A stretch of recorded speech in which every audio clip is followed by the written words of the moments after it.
RCMP in Nova Scotia have released details of a major investigation into a provincially run youth facility. Operation Headwind involves allegations, and several of them, in fact, of sexual assaults dating back nearly 30 years. Investigators were tight-lipped about the alleged perpetrator or perpetrators, but police are hoping more people will come forward as they build their case. To date, investigators have taken statements from more than 70 survivors, and at this time, we believe there may be more than 200.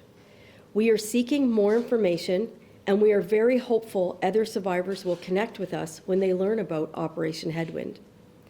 We also believe there are people in the community who have additional information, and we are encouraging them to come forward as well.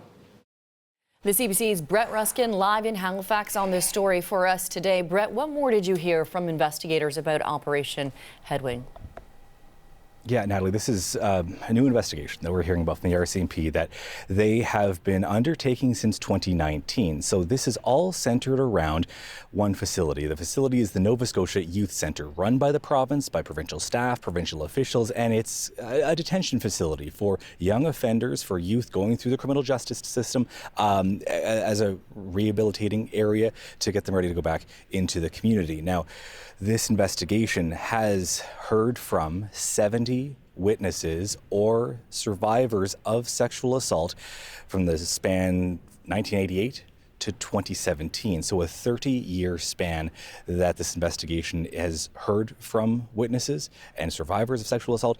The investigators say that this could be 200 survivors of sexual assault at this one facility during that time frame. The situation here is such that the team lead, in terms of the RCMP team lead, said that this is the largest investigation that he's ever undertaken in his 19-year career. So they have a team of RCMP officers who are working on this. They have also launched, as of today, both a hotline and an email address where people can come forward to begin the process of sharing their stories if they haven't come forward yet. They are, forcing people to come forward, but they do feel that there are people out there who know something about what happened at this facility, or people who are survivors of sexual assault at this facility when they were younger, because it is a youth center, who have not yet come forward, who have not shared their story. They say that they will welcome any tips, any information, so that's why they're launching, as of today, this new hotline, which will be staffed Monday to Friday throughout the day. I think it's 8 a.m. to 8 p.m. And Brett, let's talk about that hotline for a moment. How important is it that witness testimony, do you think, is going to be when it comes to this case?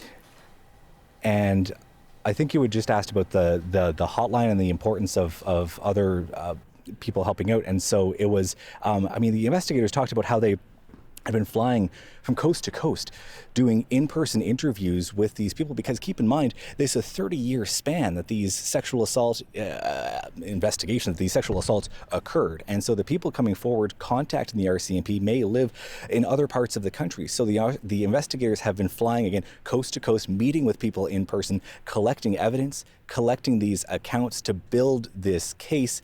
And again, the team lead says that he is happy with the progress being made so far, but they want to ensure that they account for everyone who has been affected by this situation, by this facility. And that is why they're putting out the call again today for anyone connected to this case, connected to this facility, who knows anything, to contact that hotline or to contact an email address.